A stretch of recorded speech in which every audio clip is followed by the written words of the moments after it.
But you're also here, most of you anyway, as students, and so another thing that's really important is critical thinking. So my question to you, other than where are all the Olympic medals, I don't have one either, is what are some of the flaws in this argument, particularly if you were looking from the other side, if you wanted to poke holes? That's a big part of the job that I do in the world, trying to represent the fundamental truths of a healthy diet, healthy lifestyle. Try to anticipate as we defend, for example, the value proposition of a plant-based diet. What are people going to trot out to try and undermine that argument? Well, maybe they can find some world-class athletes who do eat meat. Maybe they can even find some world-class athletes whose performance got better when they started eating. Nothing in this movie precludes that, right? You want to be really good at critical thinking to defend your argument, and I would encourage you always to try on the other guy's shoes. In other words, if I were on the other side and I were looking to critique this, what would I say? I went to the New York premiere of The Game Changers. A lot of these guys were there, by the way. Scott Jurek was there. I sat between Patrick Baboumian and Brian, the boxer. I've never felt so frail and dainty in my entire life. They were great, and a lot of the docs I knew before, they were there as well. And I met, there was a sort of red carpet thing, we were taking pictures. Serena Williams was there. We were discussing this issue with producers, and one of the things that they had done was hire a physician who was helping with their messaging campaign, which has obviously been very successful because this has gone on to become the #1 best-selling documentary on any topic in the history of iTunes, so they've done very well. But when they met with me that evening, they said, I want you to, and I hadn't seen the film yet, I want you to watch it with a critical eye and think about what some of the weaknesses in the argument might be. And I saw some, and I'll tell you about them after you've asked me some questions and I try to answer them. But I think that's really important, because one of the things that often frustrates me among my vegan colleagues is sort of an overzealous argument. And so, for example, most of the physicians, as I say, I've known for many years. Neil Barnard, whom I suspect many of you know, was not in the movie, but he was an advisor to the movie. I've shared a podium with Neil where I've heard him tell an audience that wild salmon is toxic for them, and using some of the biochemical arguments that you saw in this movie. But all of the epidemiological evidence, what happens to people at scale over time, would suggest that eating fish is actually good for people. It's just not good for the fish. So I've asked Neil, use that argument. Right? If you can be at least this healthy, maybe even healthier, but at least this healthy without eating the fish, and by the way, we're depleting all of the world's salmon stocks, let that be a sufficient argument, as opposed to implying we know something about epidemiology that we don't. Caldwell Esselstyn, who did the Skype consultation with James' father, has told audiences that olive oil is toxic because he's not just vegan, he favors a very low-fat vegan diet. Actually, the bulk of the evidence goes the other way. I think we want to be really careful at building bulletproof arguments so that we can accommodate other points of view, allow for the limitations of the evidence we have, and win converts. So otherwise what we are at risk of doing is polarizing. That's what we do in our society these days, right? Everybody gravitates to a pole. I'm right, you're wrong, and we hurl things at one another. That's not very helpful. So bridges, not bunkers. And overall, I thought this movie was excellent. I hope you did too. I went in really trepidatious because I knew they had a point to make, and I was a little worried that there would be that excess of zealotry. For the most part, not. There are flaws in the movie in terms of the completeness of the messaging, but overall it's really very good. And the way James did an excellent job narrating, also did an excellent job weaving this together. So there were lots of different points that added up to a really clear picture of the benefits of plant-based eating. And some of these stories are just incredible. And Professor Osofsky, Damien, the guy that's defending the elephants and the rhinos. You've met him, Steve? Oh, I know of him. I don't know him personally. You know of his work, yeah. I mean, his was one of my... one of the rhinos, that was one. You know the rhinos. But that was one of my favorite stories. Dotsie Bausch, amazing story. Oh, and a quick pitch, by the way. A lot of these folks, both the health experts and many of the athletes now, are members of the True Health Initiative. That's a nonprofit that I run, the mission of which is to clarify that common ground. What can all of us agree on? And part of the beauty of the True Health Initiative in representing the truth about food and the truth about a healthy lifestyle is, yeah, all of these folks are members, but so are the world-leading experts on the paleo diet, so are the proponents of a Mediterranean diet, because we all agree that we should eat whole, real food, minimally processed, mostly plants. You know, so okay, maybe it should be only plants, but mostly plants would be a good start, right? And it's a much bigger tent. So check out truehealthinitiative.org. I would love it if after this evening all of you signed up. We have a monthly newsletter. Maybe there are ways you can help us out and spread the word. And I'll stop talking. I'll be happy to take your questions. Yes? Thank you. I really appreciate that sentiment of building bridges, not bunkers. So I had two questions. One was about, they were talking about the negative impacts of heme, but I know that the Impossible Burger is being advertised by having heme, and that's the element that makes it more meat-like, and so what are the health implications of that? And the second thing is they were talking about estrogen and how soy is actually increasing testosterone in men, but what about women? Like, what are the, if that's true, then what would be the implications for women? Okay. So the issue with heme is really just a component of hemoglobin, right? Although it's a very well-conserved protein in nature, so there are analogs to our hemoglobin molecule even in plants, but there are also changes in it, and so hemoglobin per se is found in a wide array of animals, and then there are modified versions of that same complex protein, but that carries the iron. It's actually the combination of heme and iron that leads to the pro-oxidative effects. So it's not so much the heme protein per se that's implicated in oxidative damage to coronary arteries. And the way that plays out is essentially oxidation causes changes in circulating lipids. So LDL, you've all heard, right? Bad cholesterol. So if LDL particles are oxidized, they trigger a response by white blood cells which engulf them, and these white blood cells' native home is the lining of blood vessels, so they engulf LDL and then burrow back in the blood vessels, induce more inflammatory responses there, and that leads to the development of plaque. So to the best of my knowledge, these plant-based burgers are not using the iron, they're actually using the heme component. On the other hand, I think the question is an important one anyway, because we really don't know the health effects of these foods. These are highly processed foods. So among the platforms that I write for these days is one called Heated. Are you familiar with Heated? It's a vertical from Medium. You've all heard of Medium, right? It's one of the big online portals of information. Heated is personally curated by Mark Bittman, the food writer, How to Cook Everything. I think Vegan Before 6 was one of his best-selling books. And so I write, Mark's a friend. We actually have a book coming out together in March called How to Eat, and I write there periodically and did a piece about these plant-based burgers, especially Beyond and Impossible. And we looked at 3 different potential contributions to well-being. First, animal welfare. Easy one. No animals need be killed to produce these products. Okay, check. Environmental impact.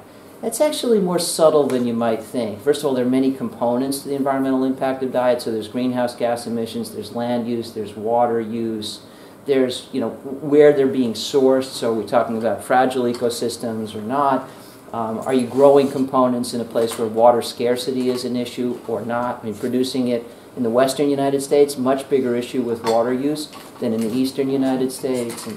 But I spoke to a number of experts who know a lot more about all of that than I do, and there was clear consensus, definite check there too. That, you know, even with sourcing some of these ingredients in places that have severe water issues, net environmental benefit from these plant-based burgers. But human health effects, we don't know. Essentially, it's an experiment that is playing out on an unwitting population right now. So, you know, my position is if you really like plant foods, you don't need your burger to bleed, and you really don't need anybody to work that hard in a factory to produce something that mimics animal food. So I really like plant food. I don't want a burger to bleed. My wife makes fantastic vegan burgers. If you want those recipes, go to cuisinicity.com. It's like Cuisine City, but with an I in the middle. Cuisinicity.com. Just use the search box, vegan burgers. They're fantastic. No heme need be involved. So we really don't know the human health effects. My guess is that despite their nutritional liabilities, and these really are ultra-processed food beyond and impossible, you know, frankly, so are McDonald's hamburgers, right? So now you've got all the ultra-processing plus the animal component. I think that's worse. So do I think these are better? Yeah. Are they better than just, you know, grass-fed beef without the ultra-processing? I don't think we know. You know, I think it's a trade-off in potential liabilities for health. So a little less clear. So again, the specific use, and by the way, it isn't really hemoglobin per se. It's actually a related protein that they're using, kind of a derivative of hemoglobin. I haven't seen any research to tell us whether or not there are concerns about oxidation from that compound per se. But again, I do have concerns about the overall composition of these foods. But here's, you know, then you kind of step back and say, okay, so good for animals that need not be killed, generally good for the environment, a little bit uncertain about the human health effects. Is it a good thing overall? Yes. It's a good thing overall in particular because if you're already committed to plant-based eating, maybe you would try one once out of curiosity, but then you're perfectly content eating plants already, so you'd probably do what I do, which is shrug your shoulders and say, no, thank you, I didn't need these. But many people who are unwilling to give up meat because they like it so much, but would prefer to do less damage to the planet, or would prefer that there be no cruelty on the menu, now have an option to come on over to our camp. I think that's a good thing, so net benefit there. In terms of soy and estrogens, I thought that was pretty well handled in the movie, actually. So soy products are a source of phytoestrogens. So these are compounds that resemble estrogen, similar molecular structure, and can bind to estrogen binding receptors throughout the body. But because it's not the same as estrogen, sometimes that when phytoestrogens bind to these receptors, sometimes they have a stimulant effect, and sometimes they actually exert a blocking effect, and that was shown schematically pretty well in the movie. What we're left with is some evidence in cell culture that even phytoestrogens can potentially stimulate the progression of tumor growth. This is particularly done, again, cell culture studies in some animal models. But these are extremely high doses where, you know, essentially you're getting supraphysiologic effects. So you're almost turning soy phytoestrogens into a drug at that point because of the concentration. Epidemiologic evidence, so populations that eat a lot of soy, show exactly the opposite. Not just less heart disease and less chronic disease in general, but specifically less cancer, and even less of the very cancers that tend to be propagated in cell culture with soy phytoestrogen. So that would include breast, prostate, uterine, even less of those cancers. So why the divide? What's going on there? Well, a couple things. First, the dosing in the cell culture studies. Second, sometimes what you see in animal models simply doesn't translate to people. Our physiology is different. But third, when you're doing epidemiologic work, you're not isolating phytoestrogens and administering those to people day after day. You're actually looking at populations that eat a lot of soy. Well, people that eat a lot of soy are eating it instead of something. So, you know, one of the things we saw here is all of these inflammatory compounds that you get when you eat meat. It's that much worse because of the methods of animal husbandry that are changing the diets of animals. And just to step back from the soy issue for a second, you know, we saw in the movie, and you probably knew before, that your diet can change your microbiome. Well, when we adulterate the diets of feed animals, we change their microbiome. And actually, this has led to some very important pathogens. E. coli 0157H7, you may have heard of. It's a kind of E. coli that produces this dreadful disease that can shut your kidneys down, lead to hemorrhaging. As best we can tell, that particular strain of E. coli resulted because of changes in the pH of the gastrointestinal tract of cattle, which in turn was a result of changing the feed of the cattle, and on it goes. So there are all these inflammatory compounds, and they too propagate the growth of cancer. Well, people eating more soy as a protein source are eating less of all of that. So really, in the real world, when you're looking at the level of diet, the question becomes, what is the net effect on the overall health-promoting properties of your diet when you eat more soy? The other thing is that you can eat soy in a relatively unprocessed form, so you can have tofu and tempeh and so forth. There are a lot of ultra-processed soy-based foods, and I think that's probably a whole different set of health effects as well. So by and large, for women or for men, there doesn't seem to be any detrimental effect of routine soy consumption on estrogen levels or estrogen metabolites. So I don't know that you can rely. I'm not sure if your question, can women who want a higher estrogen level, can you rely on phytoestrogens?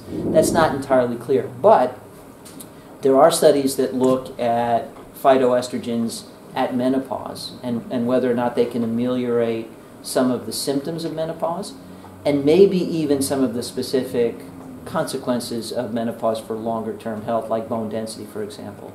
And there are some positive findings there. It's not always soy. Red clover is another concentrated source of phytoestrogens. There are actually some yams that are particularly concentrated sources. Black cohosh is a famous source. And there are some proprietary products you can find in a drugstore that have sourced phytoestrogens and concentrated them. And there are studies that show that these can reduce hot flushes, may have favorable effects on blood vessels, endothelial function, which was mentioned in the movie, may have modest beneficial effects on bone density. That one's less clear, but in particular symptom relief. So some benefits there. So I'm a proponent of soy. Pretty much what we heard in the movie from the bodybuilder who said, my testosterone's fine, I haven't had hormonal issues, I don't have trouble building muscle. I would just be careful about ultra-processed soy food because it's ultra-processed food. Yes? How long have you been vegan, and what originally got you interested So, in it? I am not as strictly vegan as many of you. I'm vegan much of the time. I still occasionally eat sustainably sourced fish and seafood. I gave up eating mammals as a teenager, so I've not eaten mammals in the better part of 40 years now. And the reason had nothing to do with health, and unfortunately back then we weren't terribly enlightened about what we were doing to the planet. But I had dogs and I loved horses, and I was just kind of overwhelmed by the fact that, kind of like Damien's comment, he'd be protecting animals all day and then go home and eat them. It's kind of like that for me, just these animals that we ate were an awful lot like animals that were members of my family. It just didn't work, and I gave them up. Gave up poultry more recently, just as my awareness grew about things that we're doing to the hens. And I cut eggs out of my diet a long time ago because of the cholesterol story and thinking that was a health move. I actually think we have partially exonerated dietary cholesterol, not fully, but partially. So I don't know that that's as big an issue. But I've basically been persuaded over recent years that the impact of our diet on the planet is among the single greatest imperatives of our time. Everything we're doing to the planet is critical, but that's one area where we can have, a meaningful contribution as individuals. It's hard for us to do anything about carbon emissions and plane travel. I've debated being like Greta and taking boats everywhere, but hard to do. But I often ask myself these days, what would Greta do? So my wife is French and grew up in southern France, and while I was doing what I was doing, we were raising 5 kids together, and so Catherine really was responsible for nourishing us all. And so this was very much informed by her native heritage. So grew up in southern France, born in North Africa, quintessential Mediterranean diet. Someone who came from both sides of the Mediterranean Sea. So that we didn't include mammals because I wouldn't eat them from before the time we ever met. But their Mediterranean diet famously is plant predominant. Our diets always were, but did allow for some animal products. We have moved, so again, Catherine's opinion matters a lot to me, not only because I love her, but she's in charge in the kitchen. So, being kind of ardently vegan in our household just, didn't work. It was at odds with a balanced, plant predominant, and sustainable diet that Catherine had grown up with. But we have moved way in the direction of veganism over recent years because, you can say, I think this diet's perfectly healthy with a little bit of dairy, as long as it's overwhelmingly plant predominant and some fish and seafood. But then you look at what we're doing to the oceans, and you look at what we're doing to fisheries, and it comes back to the argument I had about Neil Barnard's presentation. I'm not so sure that eating wild salmon is harmful to people, but I know it's harmful to the salmon. Mm-hmm. So our diets are now vegan much of the time, and the only exceptions are occasional use of dairy, occasional fish and seafood. I think you may still occasionally eat poultry. I don't, except on Thanksgiving. My mother would disown me if I didn't eat it once a year. Yeah. What is your opinion on protein powders? And do you think because I've heard that they're healthy, but then I've also heard that they're isolated protein. Question is protein powders. Well, so the question is, I've heard they're healthy, but then I've heard they're isolated food components as opposed to an actual food, so does that make them unhealthy? I think the first part of my answer is, who cares? Why do you need them? I mean, this movie made abundantly clear we all get more protein than we need. You really have to work hard to find anybody who's protein deficient in the United States. Now, that's not true globally. One of the important things to remember about diet is almost everything we say about it is bounded by culture and context. So, what's true for all of us privileged to be in this room is not true in the Sudan. And it's not true for many in Bangladesh. And it's not true in those parts of the world where people experience overt malnutrition and protein deficiency. And you can still, sadly, produce those images of children with protuberant bellies and spindle-thin legs. And that's a condition called kwashiorkor, where the bellies are big, not because of any fat, but because of ascites, they're fluid-filled. So they're so protein deficient that they actually have low circulating levels of albumin in the blood, and such a low oncotic pressure in their blood that water just leaks out of them and it fills that space, the peritoneal space. But in the United States, about the only place you ever see anything approximating protein deficiency is in the ICU. So, people with devastating sepsis or severe burns can be protein deficient. Nobody else is. So then the question is, what do you need protein powders for? If you're getting more than ample protein from your food, and even more than ample protein, to build all the muscle you might want, or fuel all of the athletic potential you might hope to have, what do you need the extra for? Well, there is a potential answer, interestingly, and that is protein may offer a satiety advantage. So, first thing you consider as you look across the macronutrients is calories. So 4 calories per gram of carbohydrate, about the same for protein. It's maybe between 3 and 4, but officially we say 4, and then 9 for fat. So the first worry you have about fat is very energy dense relative to both carbohydrate and protein. And that's true, but some high-fat foods, nuts in particular, have been studied extensively and found to be so satiating that what you pay in the currency of calories reaps a greater return in the currency of satiety. So they keep you full for a very long time. It's been shown that in general protein tends to have that effect. So high quality protein, concentrated protein tends to do that. But on the other hand, if you eat a high quality diet, satiety tends not to be an issue because there are other things that do that. Fiber does that. So if you eat lots of plant foods, you're getting lots of fiber. Fiber has 0 calories and also has satiating effects. So I would say the only people who need to worry about sourcing protein powder, maybe they're eating processed bars and they want to try and attenuate their appetite, would be people who don't have a very high quality diet to begin with. In which case, they don't share your concern that are the protein powders bad for me because they're processed, because everything they're eating is processed. If you're not eating a lot of processed foods to begin with, why the heck do you need protein powders? You're getting more protein than you need. By the way, we did a project. We did this after the movie was shot. I think James came to our house, what we were saying, the better part of 2 years ago? It's been Longer than that. 3 years ago. Really? Yeah. Wow. Yeah, so I mean, it's been in the pipeline for a long time, this movie. But since the time that they shot my little segment, it's a little segment, by the way. Have you all seen Monsters, Inc.? So you all know who Mike Wazowski is? Yeah. So you know those scenes in Monsters, Yes. Inc. where, you know, Mike's got his picture on the cover of a magazine, but it gets covered over, Yeah. right? And you think he's going to be upset, but he says, I'm on a magazine. And then there's a TV commercial, and Mike is in the TV commercial, but then they immediately put something over his face again. He's, I'm on TV. So I came home after the premiere. My wife was away visiting family in France. I brought one of my daughters to the premiere, and I came home, I told my wife, yeah, I play Mike Wazowski. Yeah. But anyway, James came to our house to shoot this at least a couple of years ago. And since then, colleagues and I did a paper, and we were looking at the definition of protein quality and decided that it's outdated because there is an official definition of protein quality. It's essentially digestibility adjusted concentration of the 9 essential amino acids, and it looks at their proportional distribution. So perfect protein source is egg albumin, because it's highly digestible protein and it has a perfect balance of all 9 essential amino acids.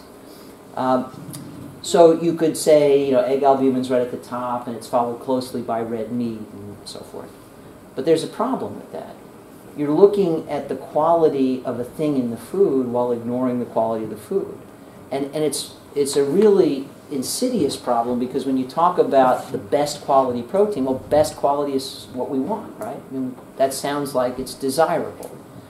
And especially if you get in front of groups a bit less thoughtful about diet than this particular group, high quality protein's got to be a good thing. That's what I want. Okay, that's beef and that's eggs and that's dairy.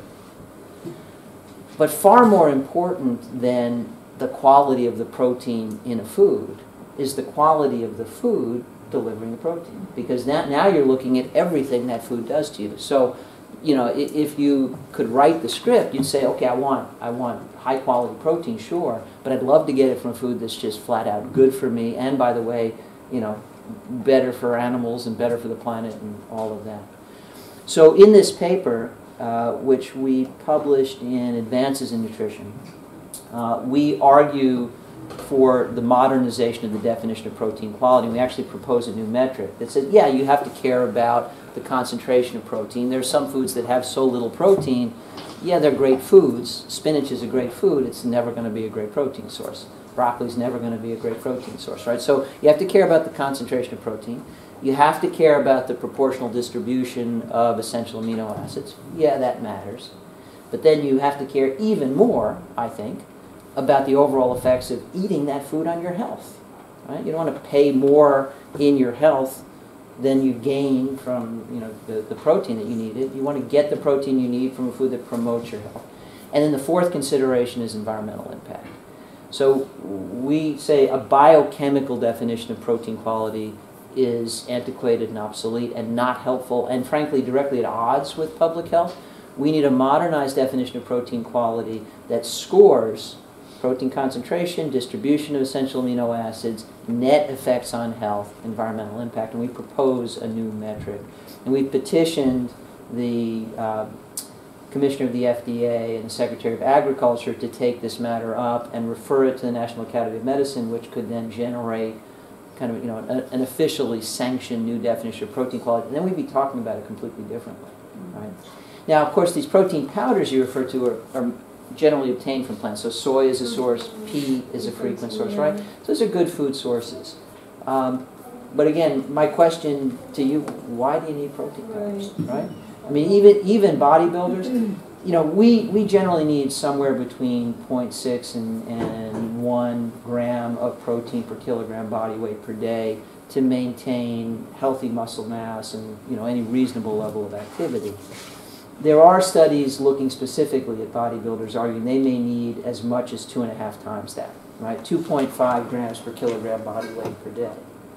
But even that can be sourced from real food because they're big guys, they eat a lot.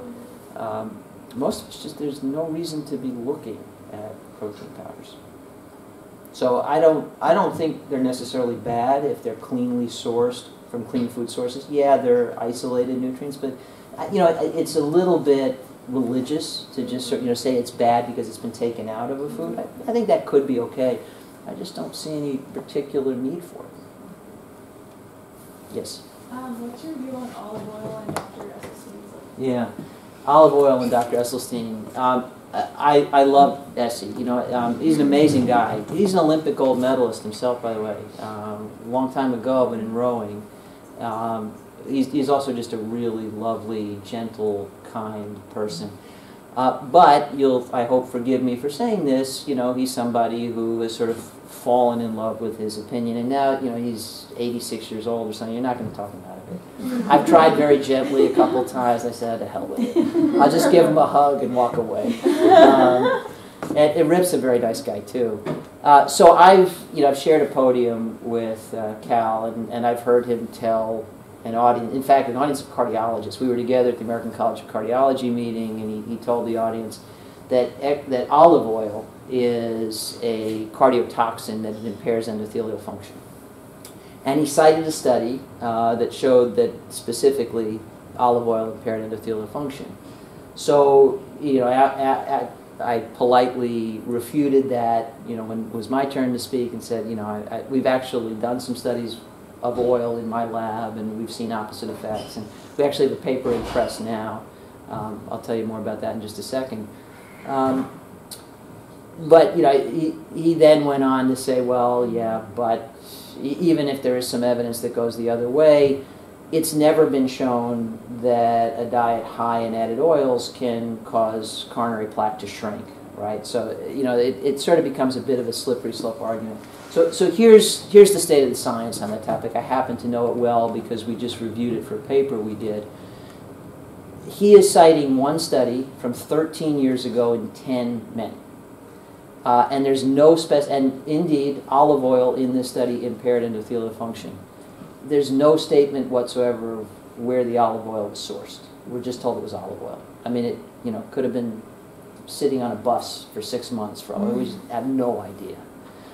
So what we just did, ran a study in our lab where we sourced extra virgin olive oil, and this makes a huge difference. It makes a huge difference in terms of the antioxidants, whether they're present or not. Olives, particularly unripe olives, are a source of some novel antioxidants found in no other food. There's one in particular called oleocanthal that's been extensively studied and found to have really remarkable effects, anti-cancer effects, vascular protective effects, and on it goes. So we did a study where we directly compared the effects of extra virgin olive oil to typical supermarket olive oil. And we found extra virgin olive oil markedly and significantly enhanced endothelial function, like many other studies have found.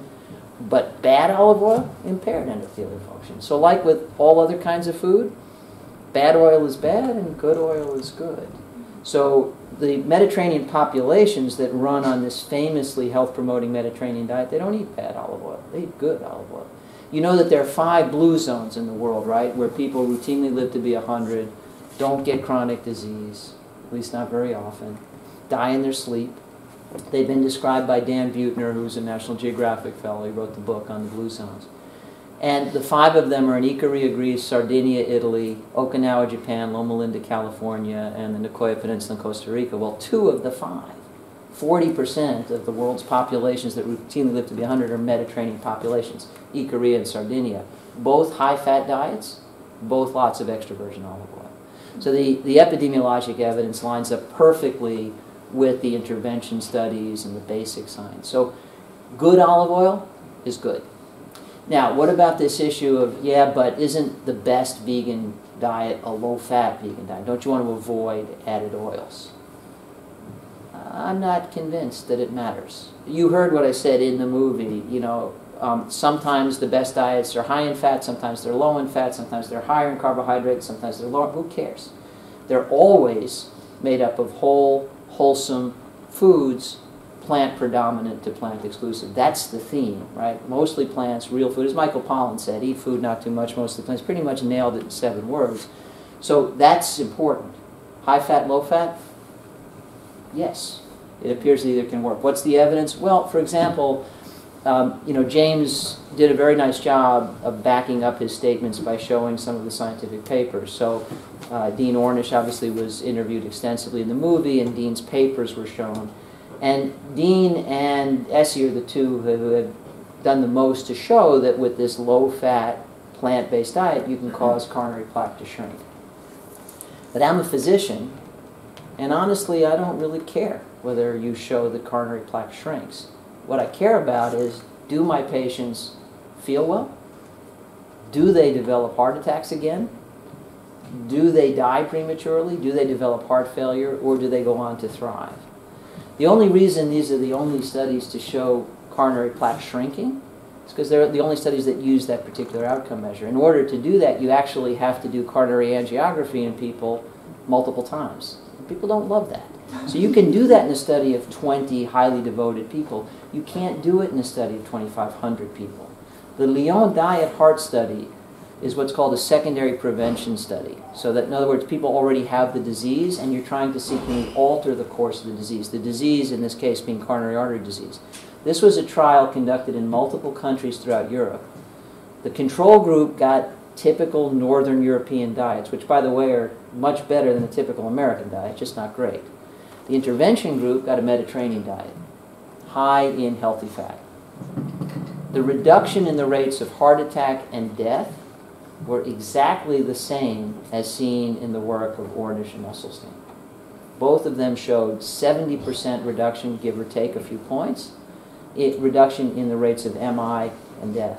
So they, in those 2,500 people in the Lyon Diet Heart Study, they didn't do serial coronary angiography, so it's true they didn't show plaque shrinking, but I don't care, because the only reason you care about plaque shrinking is that means you're less likely to have a heart attack or die, and they went all the way to that and proved that, right? So it's actually, I would argue that what we hear about this is the only diet shown to do this, it's not true, actually. Other diets that adhere to the same basic theme also do that. So I don't think you need to worry in your devotion to a plant-based diet about total fat content. I would say focus on wholesome, healthy foods, and if you wind up favoring a diet that's higher in fat because you really like nuts and you like avocado, and I think you're fine also using extracted oil as long as it's extracted in a way that preserves its native wholesomeness, which is true of cold-pressed extra virgin olive oil and a number of other oils as well. That's fine. If you favor a low-fat diet, it's not good for you because it's low in fat. It's good for you because if you're eating vegetables, fruits, whole grains, beans, and lentils, and relatively fewer nuts, seeds, and avocado, your diet's going to wind up being low in fat. But either of those two assemblies of foods can produce a diet that's really, really good for you. I wrote a paper in 2014 entitled, "Can We Say What Diet is Best for Health?" So if you want to see the fully verified version of these points, the bibliography in that paper is about 200 citations. But that was my conclusion then. It remains my conclusion. All right, I've got to, we can only take one more question. We've got to get Dr. Katz to his next thing. I just want to say that he's giving a university lecture tomorrow at 4:30. Who has the poster that's in Biotech G10? Oh, it's up here. Okay, so just there's another opportunity this week to hear more from Dr. Last question, because we got 2 minutes. I got to get you to your next thing. Okay, fair enough. Yes. So I was curious about the movie, going back to the movie and its orientation to men. It's really a movie for men. And so I was just wondering why they chose to focus so much on masculinity and male strength and such. So is that?